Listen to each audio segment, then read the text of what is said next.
My name is Renita Flores, and I was 32 years old, the night I realized that someone I barely thought about had been quietly rooting for my marriage to fail. I'd been married to Gilbert Flores for 5 years at that point. We met in college, dated for 3 years, got engaged after graduation, and built a life that by every reasonable measure worked. We weren't flashy, we weren't dramatic, we were comfortable in a way that felt earned. Movie nights where we argued over what to watch, shared grocery lists on our phones, inside jokes that didn't need explaining. Gilbert was my person, the one I wanted to tell things to first, the one who made silence feel safe instead of awkward.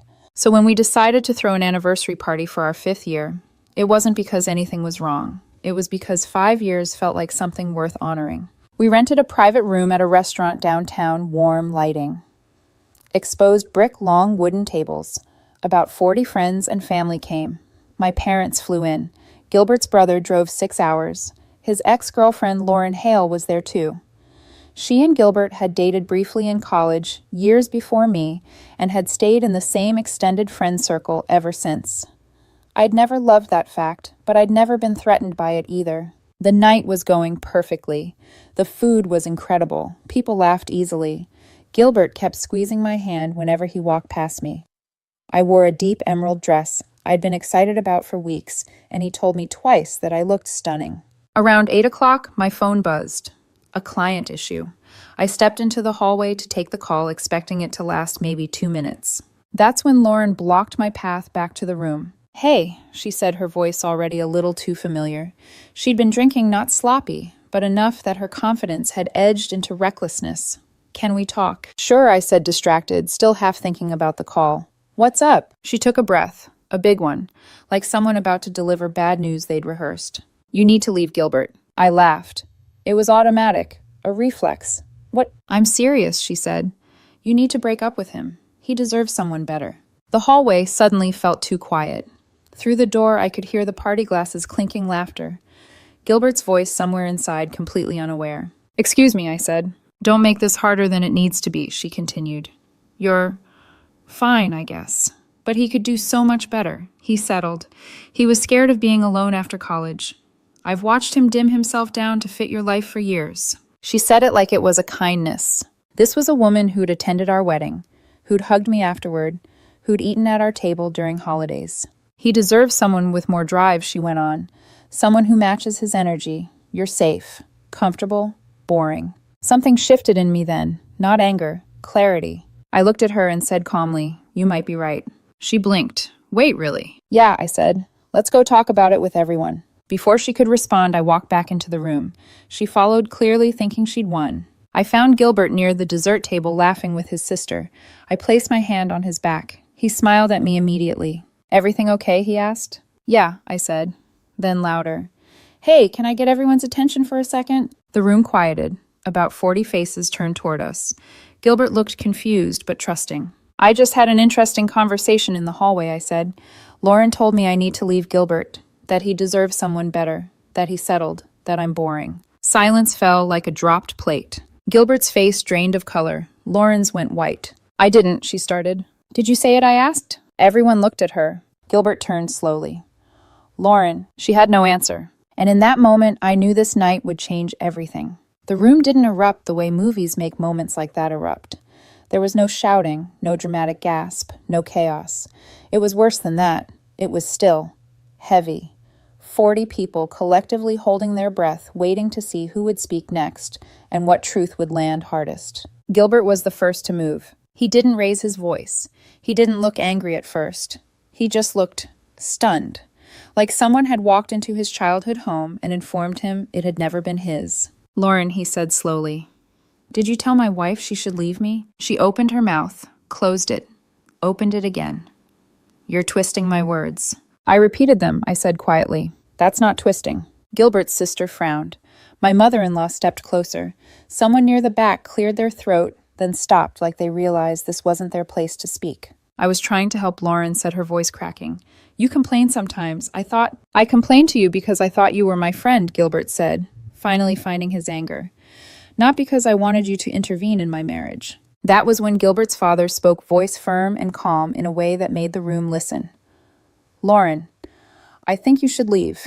She looked around, desperate for backup. There was none. Her boyfriend, Mark, the +1 she'd brought, was already pulling on his jacket, eyes wide like he was seeing her for the first time. "We're going," he muttered. "But we're leaving," he repeated, sharper this time, and guided her toward the door. The moment it closed behind them, the air finally moved again. Someone laughed nervously. Gilbert's dad raised his glass. "Well," he said, "to 5 years of marriage to a boring, safe man." The tension cracked just enough for people to breathe. Gilbert squeezed my hand hard. "We're talking later," he murmured. "I know," I said. And somehow, impossibly, the rest of the party went on. People came up to me quietly, told me I'd handled it well. Gilbert's brother called it the most satisfying thing he'd ever witnessed. My mother-in-law hugged me 3 times, but beneath every smile, every toast, I felt it. This wasn't over. A week later, it was clear how not over it was. Gilbert and I spent 4 hours one night talking. Not arguing, talking, picking apart moments we'd ignored, comments that had felt off but small enough to brush aside. Lauren's concern about my job being stable but not exciting. The way she'd show Gilbert photos of old college acquaintances who'd made it big. The way she suggested weekend trips without me during our anniversaries. How she encouraged him to treat himself whenever we were saving for something together. At the time, it had all felt supportive. Now it felt strategic. We went through old texts, threads stretching back years, subtle digs disguised as care, questions like, "Are you sure she's pushing you enough? And don't you ever wonder what else is out there?" Gilbert stared at his phone, jaw tight. I never saw it. "I didn't either," I said, until she said it out loud. Then Monday happened. Gilbert got a text from a mutual friend. "Hey, I don't want to stir things up, but you should know what's being said about Renita."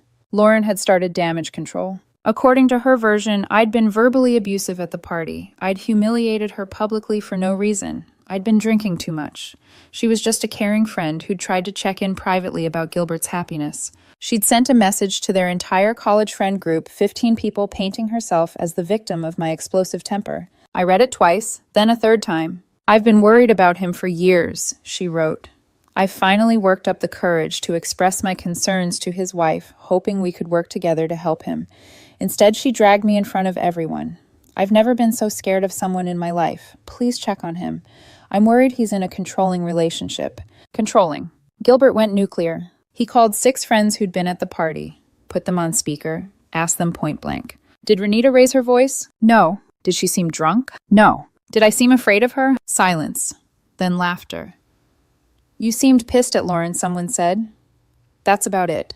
One friend added, "I heard most of it through the hallway door. Lauren told Renita to leave you. She's not twisting anything." The truth spread faster than Lauren expected, but she wasn't done. Tuesday night at exactly 9 o'clock, the doorbell rang. I opened it. Lauren pushed past me like she owned the place. "We need to talk," she said. "All 3 of us. Like adults." Gilbert came out of the bedroom already tense.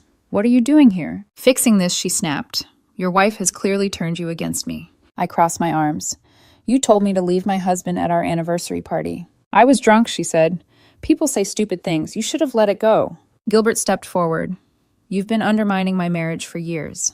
Her face flickered, just for a second. "I was being a good friend," she insisted. "You don't get to define my happiness," he said. "I know you better than she does," Lauren shot back. The room went silent. She hadn't meant to say it that loud. "I think you need to leave," Gilbert said finally. "No," she said, "not until we fix this." "There's nothing to fix," he replied. "You crossed a line." She laughed then, bitter, hollow. "You'll regret this when your marriage falls apart." I watched her go without a word. When the door closed, Gilbert sank onto the couch and put his head in his hands. And that's when I knew this was about to get worse. For about a week after Lauren stormed out of our apartment, nothing happened. No texts, no surprise visits, no vague posts on social media. The silence was almost convincing. Gilbert and I started to believe stupidly optimistically that she'd finally hit a wall. That exposure had done what we hoped it would do, forced her to retreat. Then my phone rang at work. It was my manager. "Hey, Renita," she said carefully. Too carefully. "Do you know someone who might have a grudge against you?" My stomach dropped so fast I had to grip the edge of my desk. "Why?" "We received an anonymous complaint to HR," she continued. "It alleges you've made inappropriate comments toward male coworkers, specific names, dates, detailed incidents." I felt cold, like someone had opened a door in my chest and let the air rush out. "That's not true," I said immediately. "None of that is true." "I know," she said.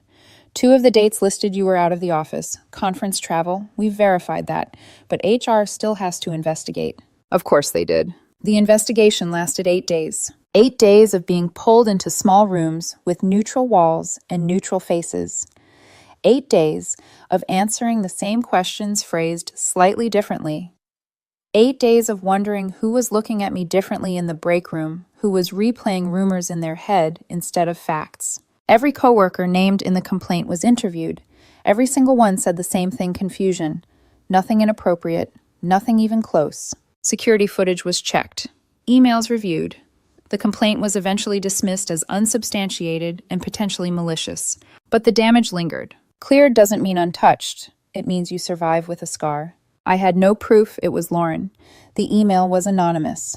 VPN masked. Nothing traceable. But one of the alleged incidents described a work happy hour I'd mentioned to her months earlier in passing. The timing wasn't coincidence.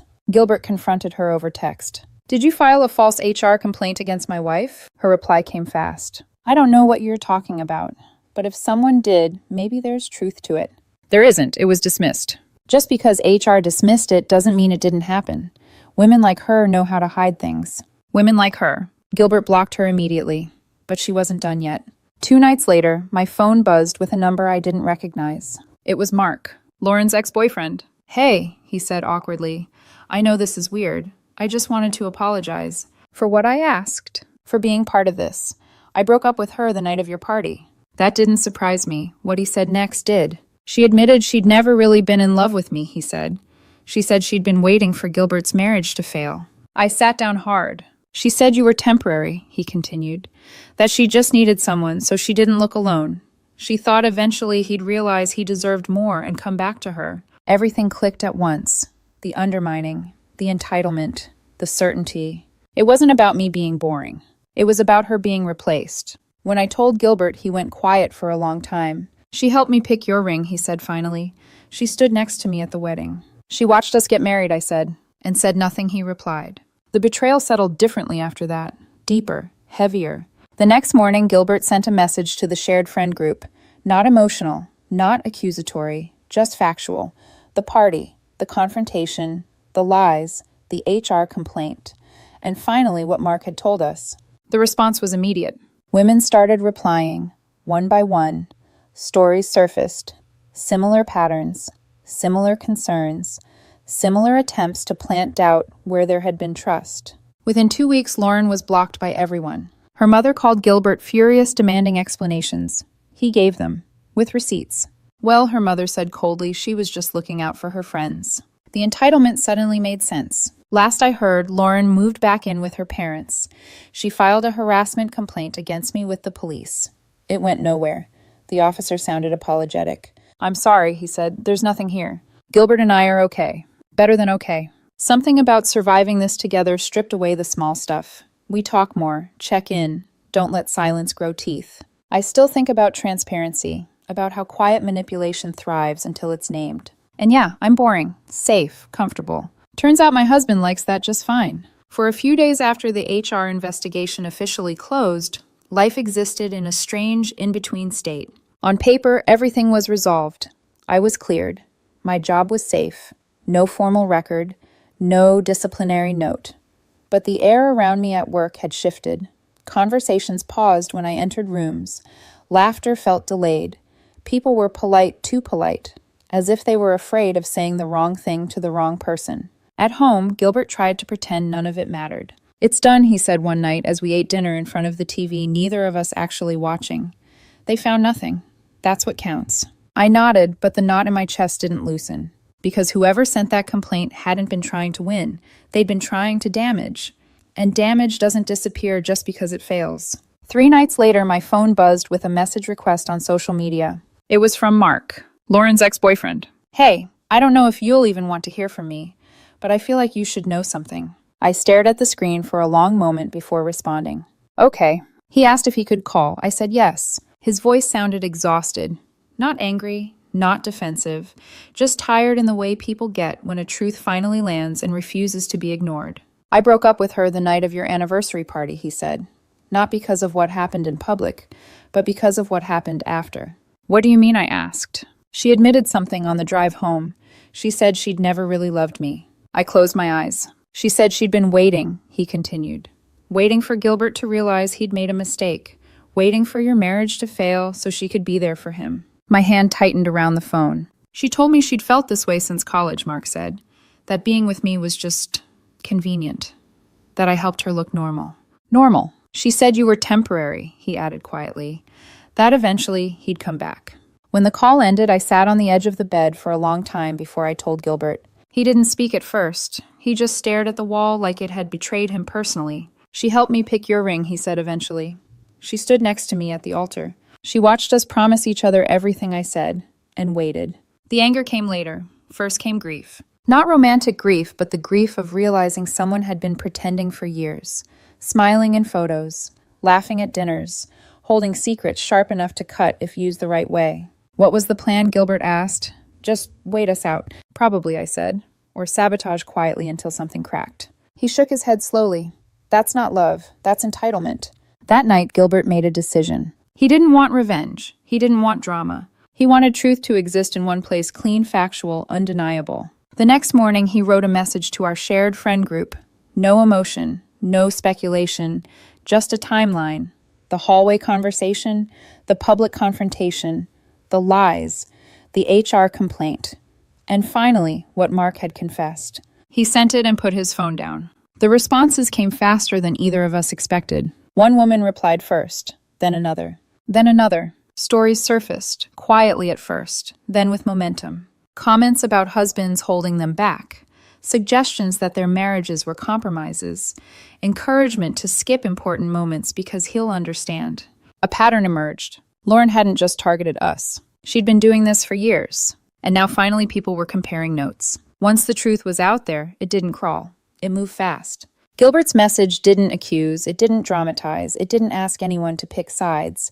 It simply laid events out in order like evidence placed carefully on a table, and then ended with one sentence, I'm sharing this so no one else gets hurt by the same pattern. That was all it took. Within minutes, replies started coming in. At first, they were cautious, short, tentative. I had no idea. This is a lot. I'm really sorry you both went through this. Then one message landed that changed the tone completely. A woman named Rachel, someone we'd vacationed with once, someone Lauren had always been especially close to, wrote, I thought it was just me. Gilbert looked up from his phone when I gasped. Rachel followed up with a long message. She explained how Lauren had spent years telling her she'd settled for her husband, how she'd encouraged distance during rough patches instead of communication, how she'd framed every doubt as concern, every wedge as protection. I almost didn't invite my husband's parents to our wedding because of her, Rachel wrote. She said his family would hold me back. Another message came in, then another. Different couples, same themes, same language, same slow erosion disguised as care. One woman admitted she'd skipped her husband's promotion celebration because Lauren told her, if he really loved you, he'd understand. They'd fought about it for weeks afterward. Another said Lauren had encouraged her to keep financial secrets just in case. As the messages stacked up, something surreal happened. No one defended Lauren. Not one person. By the end of the week, she had been removed from group chats, unfollowed, blocked. 15 years of friendships didn't explode, they dissolved. Quietly, thoroughly, irreversibly. Gilbert sat beside me on the couch as we watched it unfold, phone buzzing nonstop. She did this to herself, he said softly. Yes, I replied, but she did it believing no one would ever compare notes. That same weekend, Lauren's mother called. Gilbert answered. I could hear the yelling through the phone. How could you do this to her? Her mother demanded. She's devastated. Everyone's treating her like a criminal. Gilbert stayed calm, explained, offered screenshots, timelines, messages. There was a long pause. Then her mother said she was just looking out for her friends. You're all overreacting. Gilbert ended the call without another word. The entitlement suddenly had a family tree. A few days later, I got a call from the local police department. A harassment complaint had been filed against me. I laughed at first, out of disbelief, out of exhaustion. The officer who spoke to me sounded apologetic. We have to follow up on these things, he said. But there's nothing here. You're fine. Lauren had tried one last time to regain control by dragging authority into it. It failed. By then, her world had already collapsed. She'd moved back in with her parents. Mark was dating someone new. Mutual friends stopped responding to her messages entirely. According to someone who still lived in her orbit, she told anyone who would listen that I'd orchestrated a campaign to destroy her life. The irony didn't escape me. I didn't orchestrate anything. I repeated her words. Others filled in the rest. Gilbert and I talked late into the nights during that period. Not about her, but about us. About boundaries we'd been too polite to enforce. About how easy it is to mistake familiarity for loyalty. I hate that she still takes up space in your head, he said once. I hate that she ever thought she had a claim on you, I replied. He pulled me close. She doesn't. She never did. The grief hit him unexpectedly sometimes, usually late at night when everything was quiet enough for memories to sneak in. Losing a friend you trusted since college doesn't stop hurting just because you understand why it had to end. I held him through it, reminded him that clarity doesn't erase loss, it just makes it survivable. We weren't triumphant. We were steadier. And in the aftermath of someone else's collapse, that felt like enough. In the weeks that followed, life didn't snap back into place the way people like to imagine it does after a crisis. There was no clean reset, no sudden sense of victory. Instead, things settled slowly, unevenly, like dust after something heavy crashes to the ground. Gilbert and I were quieter for a while. Not distant, just thoughtful. More deliberate with our words. More attentive to the spaces between them. The experience had stripped something away from both of us.